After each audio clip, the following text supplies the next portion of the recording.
gi-exercise niya, no, nga siya ang Emperor of the West.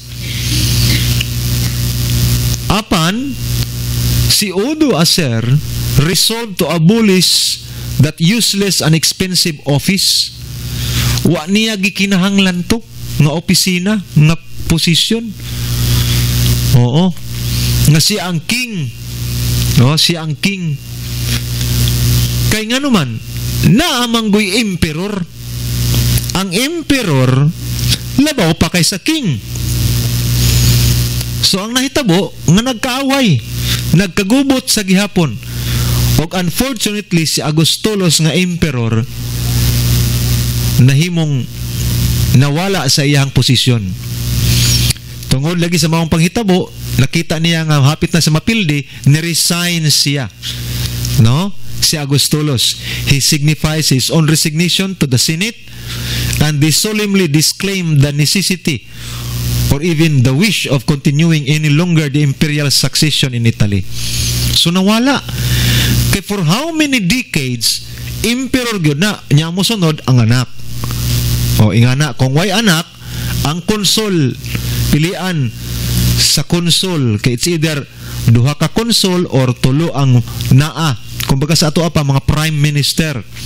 Then ang senate, daghan ang senate, mga senador. So nawala to nga posisyon. No?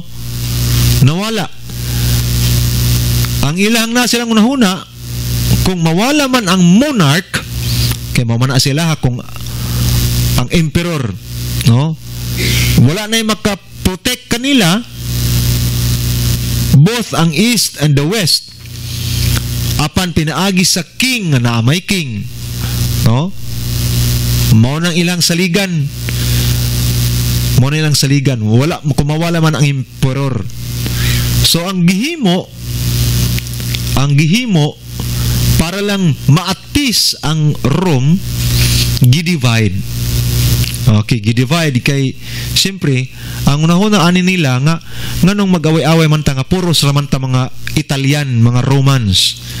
So mag-divide na lang ta. I-divide nato ang atong gingharian para di na ta mag-unay, no? So mao tong nahitabo nga gitransfer ni Odo Acer ang iyahang seat didto from Italy to Constantinople. Ang Constantinople nabilong na siya karon dito sa Turkey. Okay? Diya nagsugod. Remember kang Constantine the Great?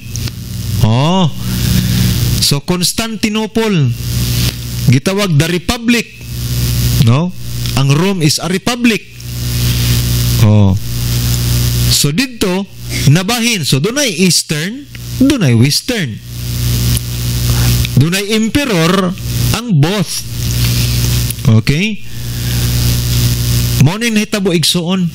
So emperor si Augustus sa gihapon, then emperor pod si Odo Acer didto pod sa west. Okay, nasabtan nato igsoon ha. So duha ang emperador. Duha ang emperador. Nianing panahon na. Odo Acer, although na-overrun niya ang Italy, assumed the rulership og sa kadugay na kay dili man siya gusto ani nga posisyon kining emperor, thus iyang gitanggal, no? King lang, hari mo'y pinakataas.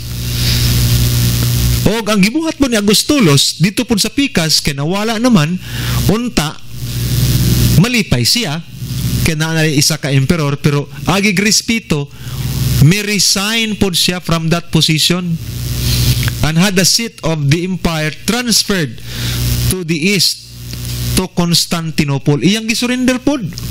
Maayo po ang kinaiya ni Agostolos, no?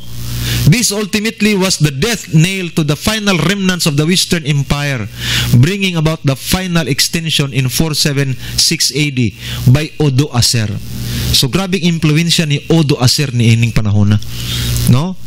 So tuwa na natibo na sa Constantinople pag-abot sa 476 AD. For how many decades na nga ilang kumbati, no? Other names that Agostolos went by are as follows. So human ni Agostolos, Romulus Augustus and diminutive Augustulus.